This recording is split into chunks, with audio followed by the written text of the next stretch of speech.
God of Abraham, the God of Isaac, and the God of Jacob.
Hello folks again, and shalom. I want to wish you a very happy New Year's from the United States of America.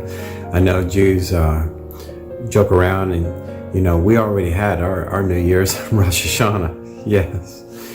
But anyway, I want to wish everyone a very prosperous, a very good and beautiful New Year, the next decade ahead for 2020. I want to share with you something really fascinating, okay? It really makes sense to my scientific mind. I want to share something with you, and you can comment when I post this on YouTube what you think.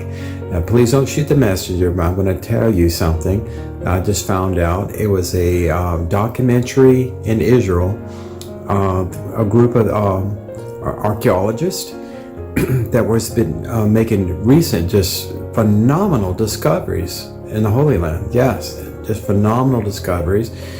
And then, then I watched another video from a Jewish perspective. They weren't archaeologists, but it's reporting on science that they were finding out was reported to them. But anyway, long story short, let me get started with this story. Okay, I've already told you, I introduced Hanukkah and the history behind that, Mark Antony. Who hasn't heard about Mark Antony and Cleopatra and all of that? In that time frame, you know, King Herod the Great, you know, built a lot of great things. Unfortunately, he died from mental illness in his latter years. This was BCE, you know, before the time of Jesus or whatever. But anyway, King Herod went on a building spree. You know, he was appointed by the Roman Empire, essentially, to lead Israel, to be like a governor per se, to represent the Jewish causes there. He was not Jewish at all, but he did build a huge, glorious temple, the second temple. Remember, King Solomon's temple existed about 936 years before the Common Era. It was destroyed around 596 before the Common Era, you know, when King Nebuchadnezzar came down and destroyed it. And of course, the Maccabees, you know, Nehemiah, Ezra, you know, they knew where the temple site was. But after the second temple, King Herod the Great's temple was destroyed by Flavius Titus in 70 CE. It's like it was purged from the Jewish mind, the memory. We weren't sure where it was, okay? Now, what the scientists are saying, and I'm not saying this is true, I'm saying this is what they're saying, okay? They're saying that Har HaBayit, which we know and love as Temple Mount today, is actually nothing more than the Antonia Fortress that was built by King Herod I. Okay, as you know, in Judea during Roman times, there's a lot of troops there, and they had to have a lot of support personnel. You know, they were deploying. They deployed the 10th Legion, the 10th Legion in Roman Empire during that time, and that was the 10th Legion composed of about 6,000 troops. Where would you house 6,000 troops and say their families and their support staff? Well, there's 36 acres on Temple Mount today. We scientists believe that was the Antonia Fortress. Why do they believe this? Well, there were similar fortresses like this built around the world, like in Africa, in Egypt, and elsewhere, in Greece. And they all were built according to the same specifications as we see Temple Mount today, 36 acres. Now, now, as you know, the area right now where Temple Mount is, it's actually in a modified area of Jerusalem. Okay, it's not the city of David. City of David is East Jerusalem. I hate using East and West, but I'm trying to be geographically correct. The area where Temple Mount is today is the modified area by the Roman Empire. Remember, 70 CE, Jerusalem was ransacked. It was essentially the walls were broken down. The second temple was destroyed. Jews were expelled from the city. But that was not the worst of it. In 135 CE, Jerusalem was razed to the ground. Yes, the Temple Mount was destroyed. Wherever the temple was at that time, it was completely razed to the ground. In the Antiquities of Josephus, Josephus was a Jewish historian who lived in the 1st century era before the second temple was destroyed. He saw the temple. He said the temple was actually 600 feet square on each side, perfect square almost. But anyway, he saw the temple being destroyed. He saw Jerusalem being destroyed. He said, I don't even recognize Jerusalem anymore. Okay, you know, as you recognize a city or something like that, and you differentiate your mind one city from another, you recognize it by the landscape, you recognize it by important landmarks. You might have a compass or whatever, north, south, east, west, or whatever, Google Map, Google Earth, whatever, you know where it's at. We're discovering ancient cities all the time that used to exist. They don't exist anymore. All they're just ruins. But anyway, Josephus commented, you know, you wouldn't even recognize Jerusalem. So how in the world would you know where the temple was around 300 CE at the Common Era, much less 1200, you know, 1200, 1100 in the time of Rashi and Ramban, Maimonides? How would you know where the temple was? Well, what happened is in the year 1099, the Great Crusades, Great Crusades, that went into Judea, in that area, which was Palestine. It was named Palestine by Hadrian, Emperor Hadrian, as a curse. But anyway, they went down there. They found the Dome of the Rock on the Temple Mount area. And what did they do? They knocked off the sickle on top and they put a cross. And they turned it into a church. Actually, there was two churches. It was used as two churches while the Crusades, the Crusaders had controlled, or the Christendom or whatever controlled Judea in that area. Okay. There is a rock. It's the reason why it's called the Dome of the Rock. There's a rock inside of it. No one's allowed to even look at it, unless you're a Muslim. Anyway, there's a rock in there, and that rock has etched crosses all over it. And Christians is a Christian relic. It's not Jewish. It's not Islamic. It's a Christian. The rock is a Christian relic. The rock is was supposedly where Jesus went up before Pilate. Yes, in the Antonia Fortress. He was standing on that rock, and it was preserved there for posterity's sake or whatever. So what am I getting at? A city, especially in an arid area like Israel, needs several things. You know, it needs food. It needs people, of course. You need a supply system, but more importantly, you need water, right? You need water. Did you know there's no natural water spring anywhere within 5 miles radius of Temple Mount? No water. How are you going to do a mikvah? How are you going to mix ashes from a red heifer without fresh natural water? To have a mikvah, it has to be a natural spring or a cistern that you use to collect rainwater. Not a lot of rainwater falls annually in Eretz Israel. Very dry there.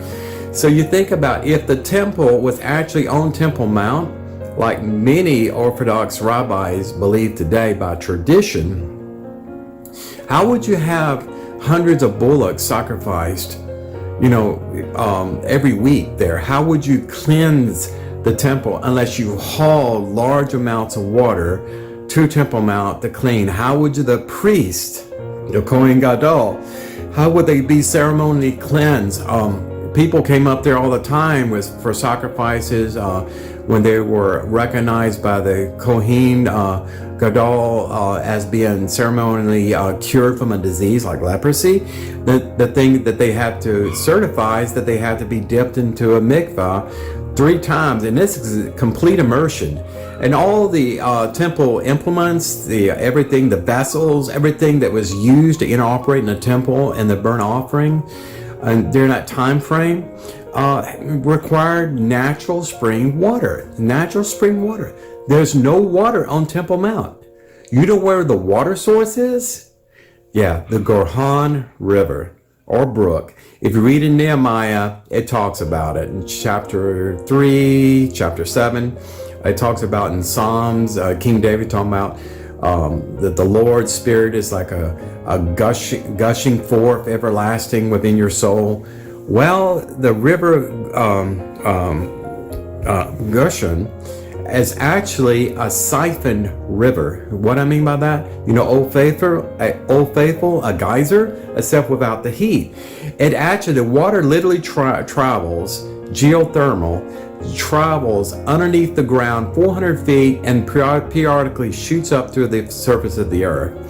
Have you heard of the Pool of Siloam? Yeah, in the temple era, by legend, an angel touched the water, and if you came in the water during that time, when after the angel touched you, you would be healed. Yeah, supernaturally healed. Well, that's where that water came from. If you read about King Solomon's ordination when he was ordained as the king of Israel, he had the sprinkled water from the river Gushing. That's the first time I believe it mentioned in King Solomon's time. So we can at least trace that river, that watershed, the natural water source, all the way back to King Solomon. Now something very important is that Mount Moriah is the place that Abraham took his only son, Yitzhak, for a sacrificial offering. And you know how they ended. He went up to the mountain. Mount Moriah is actually the highest point in Jerusalem. It's in the city of David. Remember when King David joyfully brought the Ark of the Covenant, I believe from Shiloh, I can't remember. He brought the Ark of the Covenant into Jerusalem, all happy and everything else. And he bought for 50 shekels, Aduma, I believe, a Jebusite, 50 shekels, a threshing floor, or they literally would put wheat or whatever, and then they would thresh it back and forth to get the wheat kernels out. Anyway, it was a large flat area. It was a threshing floor. That area, now King David wasn't allowed to build the temple, but his son King Solomon did. King Solomon built the temple in the city of David on Mount Moriah on that threshing floor. Where is that threshing floor today? We recently found it. It's near the river Gushing. And you have the water, you have the Mount Moriah, you have the city of David. Folks, city of David is East Jerusalem. It's the old city. Now, Jerusalem has been destroyed, it's been ramshacked, it's been razed to the ground. But the older part of the city is by that only one water source, the river Gushing. And you put all this together and everything else with the first century historian Josephus, who said he saw the temple. It was 600 by 600 by 600. I've heard talk before, and I didn't believe it, that the Western Wall, the Wailing Wall, the Kotel, as the second holiest relic and Judaism next to Har Habayit. I heard that was a restraining wall. A restraining wall. I thought originally that wall was actually the last standing wall for King Herod's temple. It has nothing to do with the temple. It's a restraining wall for the Antonia Fortress. And I've heard people say that when King Herod built his temple version, he had to extend out the Temple Mount area, the foundation stones, to accommodate a much larger temple area. And to this day, rabbis debated, why did he make it so large, so rectangular? That's not Ezekiel's blueprints. So it makes sense now. You need 36 acres to accommodate an Antonia Fortress, which essentially is a base for the Roman Empire. Like we have bases all over the place in the United States and different countries. Well, it was their base that was represented Rome's interest there. They had the 10th Legion there. They had 6,000 troops there. They had 4,000 support staff, at least. We know this because we know there's similar platforms like that during that time frame. This is right around 200 and 300 BCE when actually Hadrian rebuilt the whole area. He rebuilt Jerusalem, renamed the city, and made it into a Greco-Roman polytheistic city up to the time of Constantine. But anyway, he rebuilt the city, rebuilt the walls, renamed it, and that Antonia Fortress is still there because they it's so large it had its own zip code. I mean, literally, that's where the troops were stationed. Now, in 1973, I believe, there's a beautiful model, a beautiful, gorgeous model of the temple in respect to where it would be on Temple Mount if we rebuilt the temple, okay? And it accommodated the Antonia Fortress, but it's only a small little appendix to the Temple Mount itself. That's not big enough to hold 100 troops. Can you tell me that with all the disruption throughout Israel and its time frame under Roman rule, all the rebellions, all the zealots and everyone else, you hear about Masada and everything else, all of that, you think they only needed 100, 200 troops to quell that? No, they needed an overwhelming force, and they had a fortress like that in most countries that they occupied, okay? So, listen, this is not my personal opinion. I'm quoting something from scholarly opinion from people that have PhDs, archaeologists, and also rabbis and Jews, observant Jews as well, are coming to these conclusions that the Dome of the Rock is on Antonia Fortress foundation. And the western wall, the Kotel, is a restraining wall. And we got it wrong. We forgot where the Holy of Holies was. We forgot where the temple was. Or did we? Is tradition more important than historical facts? Hey, it was tradition back in the day that the world was flat. It's tradition that the earth was the center of the solar system. Remember, Galileo was put in prison by the Catholic Church because he dared to say that the sun was the middle of the solar system. It was tradition. But when facts and science and everything else won over the Catholic Church, and they had to admit that Galileo was right. He had to admit that Christopher Columbus said the world is not flat, it is round. When will we admit that the science is there and history is there? Overwhelming evidence, folks. We just recently discovered Hezekiah's tunnel. What is Hezekiah's tunnel? During the time of King Hezekiah, a blessed memory, he built a tunnel because he was under imminent attack from Assyria, and he had to have a passage for that water to go through the city. A city would die without water, folks. That's where the only natural river area is. A water source, natural water source, is worthy and certified to be a Mikvah. You have to have a natural water source to even have a mikvah. There's enough water back in the day for 2,000 people at least. One rabbi said it's the world's largest mikvah. So, we can build the temple today. We have all the supplies. We can build the temple today without starting World War III with Muslims. Let them have a Har HaBayit. Let them have Temple Mount. It's Antonia's Fortress. I'm sorry, but that's just what people are growing to say based on science, not based on personal opinion, not based on tradition, but based on science. Folks, the Torah, the Tanakh, all are factual documents, prophecies. We believe the prophecies when they happen. We believe it, the prophecies when they occur. And we say Baruch Hashem for that. Writings of Josephus, we say he was a very accurate and astute historian until he talks about the temple. Then he say he was a little bit confused. Let me know what your opinion is. This is fascinating stuff. So when I go to the Holy Land, I will not run to the Temple Mount. I will run to the river Gishon in the city of David. I think that's the holiest place there on the planet, in that area. Mount Moriah, the threshing floor. Hey, you can't argue with the Torah. That's what it says. Water, anointing of King Solomon, temple sacrifices. You have to have water for burnt offerings. No water on Temple Mount. God bless you. Happy New Year.